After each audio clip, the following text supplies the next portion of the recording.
আসসালামু আলাইকুম। সংবাদে আপনাদের সবাইকে স্বাগত জানাচ্ছি। আমি ফিরোজ তোহা। শুরুতেই আরবে কেবলস সংবাদ শিরোনাম।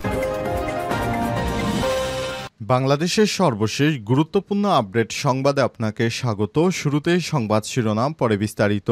প্রথমে জানাবো, রাজধানীর সোহরাওয়ার্দী উদ্যানে জনসমুদ্র সাংস্কৃতিক অনুষ্ঠান দিয়ে শুরু হয়েছে জামাতের জাতীয় সমাবেশ। ইতিমধ্যে সমাবেশ স্থলে পৌঁছেছেন দলটির আমির ডক্টর শফিকুর রহমান। এছাড়াও দেশের বিভিন্ন স্থান থেকে লাখ লাখ নেতাকর্মী জামাত ইসলামের সমাবেশ স্থলে এসে পৌঁছেছে।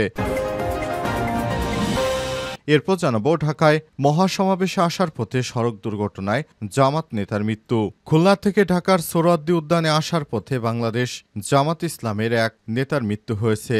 আজ ফরিদপুরের ভাঙ্গা উপজেলার এক্সপ্রেস ওয়ে হাইওয়েতে এই সড়ক দুর্ঘটনার ঘটনা ঘটে। এই ঘটনায় এ পর্যন্ত মৃতের সংখ্যা বেড়ে 2 জন দাঁড়িয়েছে এবং এই ঘটনায় আহত হয়েছে অন্তত 7 থেকে 9 জন। এদিকে মানবিক মানুষ এবং ভালো মানুষ না হলে দেশের উন্নয়ন সম্ভব না বললেন সেনাপ্রধান।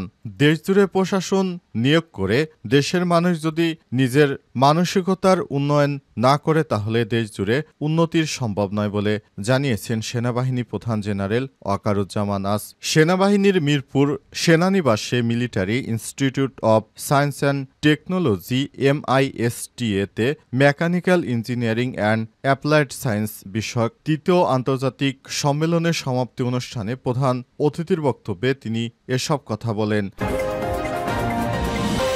এদিকে গোপালগঞ্জে 14 ঘণ্টা কারফিউ শিথিল। জাতীয় নাগরিক পার্টি এনসিপির সমাবেশকে কেন্দ্র করে গোপালগঞ্জে দফায় দফায় হামলা সংঘর্ষের পর জারি কারফিউ আজ রাত 8টা পর্যন্ত শিথিল করা হয়েছে। এবং সর্বশেষ জানাবো, যুদ্ধবিরতি প্রত্যাখ্যান ইসরায়েলের দীর্ঘ লড়াইয়ের জন্য প্রস্তুতি ফিলিস্তিন যোদ্ধাদের। আবার ফিলিস্তিন থেকে নতুন করে ইহুদিবাদী ইসরায়েলে রকেট হামলা চালানো হয়েছে। ফিলিস্তিনের স্বাধীনতাকামী সংগঠন হামাস সব জিম্মিদের মুক্তি দিতে রাজি হলেও যুদ্ধবিরতি প্রত্যাহার করেছে ইসরায়েল। গত 6 মার্চের পরেই প্রথম এক ভিডিও বার্তায় এমন তথ্য জানিয়েছে হামাসের সামরিক শাখা আল কাসাম ব্রিগেডের মুখপাত্র। খবর আল জাজিরার। প্রিয় দর্শক, এতক্ষণ শুনছিলেন সংবাদ শিরোনাম, এবারে বিস্তারিত। তবে তার আগে বন্ধুরা, অনুরোধ থাকবে এই সংবাদটিতে একটি লাইক দিন। এই চ্যানেলে আপনি নতুন হয়ে থাকলে আমাদের সংবাদটি দেখতে দেখতে চ্যানেলটি সাবস্ক্রাইব করে রাখুন। কমেন্ট করে বন্ধুরা আপনার মূল্যবান মতামত জানিয়ে দিন আপনি বিশ্বের কোন দেশ থেকে বা বাংলাদেশের কোন স্থান থেকে আমাদের সংবাদটি দেখছেন এবং শুনছেন। আর বন্ধুরা, গাজা যুদ্ধে আপনি যদি নিরীহ ফিলিস্তিনিদের ভালোবেসে থাকেন, কমেন্টে ইয়েস লিখে বিশ্ববাসীকে জানিয়ে দিন। সংবাদটি আপনার সোশ্যাল মিডিয়া ফেসবুকে শেয়ার করে দিন আর বন্ধুদেরও দেখার সুযোগ করে দিন। এবারে বিস্তারিত। রাজধানীর সোহরাওয়ার্দী উদ্যানে জনসমুদ্র সাংস্কৃতিক অনুষ্ঠান দিয়ে শুরু জামাত ইসলামের জাতীয় সমাবেশ। বাংলাদেশের ইতিহাসে প্রথমবারের মতো রাজধানীতে ঐতিহাসিক সোহরাওয়ার্দী উদ্যানে জাতীয় সমাবেশ করছে বাংলাদেশ জামাত ইসলাম। জাতীয় সমাবেশ 2025 শীর্ষক এক কর্মসূচি ঘিরে শনিবার সকাল থেকে ঢাকামুখী মিছিল আর স্লোগানে উদ্যান জুড়ে সৃষ্টি হয় জনসমুদ্রে। সমাবেশের মূল কার্যক্রম শুরু হওয়ার কথা রয়েছে দুপুর 2টা থেকে, তবে সকাল 9টা 40 সাংস্কৃতিক অনুষ্ঠানের মধ্য দিয়ে সমাবেশ সূচনা হয়েছে। সাইফুল্লাহ মনসুরের উপস্থাপনায় সাইমুম শিল্পগোষ্ঠীর পরিবেশনায় জমে উঠতে শুরু করেছে প্রথম পর্ব। এরপর একে একে বিভিন্ন বিভাগের সাংস্কৃতিক দল অংশ নেয় আয়োজনে। মঞ্চ নির্মাণ, অতিথিদের আসন, মাইক, LED স্ক্রিন শো, অনন্য লজিস্টিক পদ্ধতি মধ্যরাতে সম্পন্ন হয়। পুরো উদ্যান জুড়ে বসানো হয়েছে জামাতের প্রতীক দাঁড়িপাল্লা। মঞ্চে টানানো হয়েছে লেখা জাতীয় সমাবেশ 2025। লাল কার্পেট ও অস্থায়ী ছাউনি দিয়ে তৈরি করা হয়েছে অতিথি ও শহীদ পরিবারের সদস্যদের জন্য আসন। মূল মঞ্চের আশপাশে রাখা হয়েছে জুলাই অভ্যুত্থানের শহীদ পরিবার, প্রবাসী প্রতিনিধি সহ আমন্ত্রিত অতিথিদের আসন। সারা দেশ থেকে দলে দলে নেতাকর্মীরা সকাল থেকেই ঢাকায় আসতে শুরু করেছে। এছাড়াও সমাবেশস্থলে যোগ দিয়েছে বাংলাদেশ জামাত ইসলামের আমির ডক্টর শফিকুর রহমান। পুরো সমাবেশ স্থলে লক্ষ লক্ষ মানুষ ইতিমধ্যেই উপস্থিত হয়ে স্লোগানে মুখরিত করেছে ঢাকার সোহরাওয়ার্দী উদ্যান। ঢাকায় সমাবেশে আসার পথে সড়ক দুর্ঘটনায় জামাত নেতার মৃত্যু।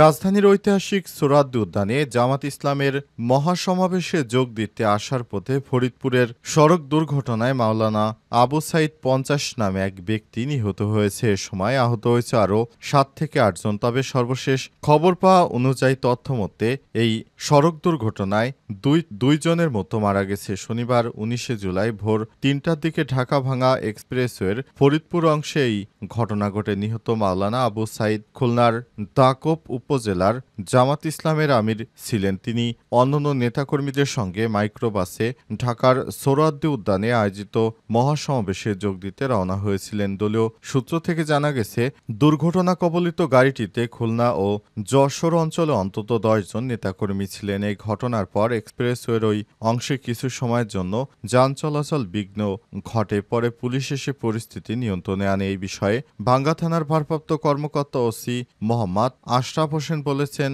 রাত ৩টার দিকে একটি সড়ক দুর্ঘটনায় একজন ঘটনাস্থলে নিহত হয়েছে। সকালে একজন মারা গেছে। এ নিয়ে জামাত ইসলামের ২ জন মারা গেল। এছাড়াও ৭ থেকে ৮ জন গুরুতর আহত হয়েছে। তাদের হাসপাতালে নেওয়া হয়েছে, তারা চিকিৎসাধীন রয়েছে।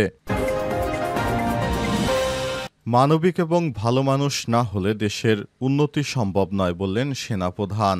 বৈশ্বিক চ্যালেঞ্জ মোকাবেলা করে দেশকে এগিয়ে নিতে শৃঙ্খলা এবং মানবিক মূল্যবোধের উপর গুরুত্ব আরোপ করেছে সেনাবাহিনী প্রধান জেনারেল ওয়াকারুজ্জামান। তিনি বলেছেন, মানবিক ও ভালো মানুষ না হলে দেশের উন্নতি সম্ভব নয়। আজ মিরপুর সেনানিবাসে military institute of science and technology MIST-তে mechanical engineering and applied science বিষয়ে ৩য় আন্তর্জাতিক সম্মেলনের সমাপ্তি অনুষ্ঠানে প্রধান অতিথির বক্তব্যে এসব কথা বলেছেন বাংলাদেশ সেনাবাহিনী প্রধান। তিনি বলেন, শৃঙ্খলা মেনে চললেই দেশই লাভবান হবে। উন্নয়নের জন্য প্রকৌশল শিক্ষার গুরুত্ব অপরিসীম। এ সময় ৫টি ক্যাটাগরিতে ৫ জনকে পুরস্কার দেন সেনাবাহিনী প্রধান। ৩ দিনব্যাপী এই সম্মেলনে কৃত্রিম বুদ্ধিমত্তা, নবায়নযোগ্য শক্তি উৎপাদন কৌশল, তাপ প্রকৌশল ও মহাকাশ গবেষণা সহ নানা বিষয়ে আলোচনা হয়। এতে যুক্তরাষ্ট্র, যুক্তরাজ্য, কানাডা, চীন, জাপান ও বাংলাদেশ সহ বিভিন্ন দেশের খ্যাতনামা গবেষক, পেশাজীবীরা অংশ নেন। এ সময় তারা সবাই অন্তর্বর্তীকালীন সরকারের নেতৃত্বে বাংলাদেশটাকে একটি সুন্দর অবস্থানে নিয়ে যাওয়ার জন্য তারা দৃঢ় প্রত্যয় ব্যক্ত করেন। এ সময় সেনাবাহিনী প্রধান দেশের জনগণের প্রতি আহ্বান করে জানিয়েছেন, আসুন দেশকে ভালোবাসুন, দেশের স্থিতিশীলতা রক্ষায় নিজের জায়গা থেকে কাজ করুন, দেশকে বিশৃঙ্খলকারীদের হাতে তুলে দেবেন না। গোপালগঞ্জে ১৪ ঘণ্টা কারফিউ শিথিল। জাতীয় নাগরিক পার্টি এনসিপির সমাবেশকে কেন্দ্র করে গোপালগঞ্জে দফায় দফায় হামলা সংঘর্ষের পর জারি করা কারফিউ আজ রাত ৮টা পর্যন্ত শিথিল করা হয়েছে। শুক্রবার ১৮ জুলাই রাত ১১টার দিকে গোপালগঞ্জ জেলা প্রশাসক জেলা ম্যাজিস্ট্রেট মোহাম্মদ কামরুজ্জামান বিষয়টি নিশ্চিত করেন।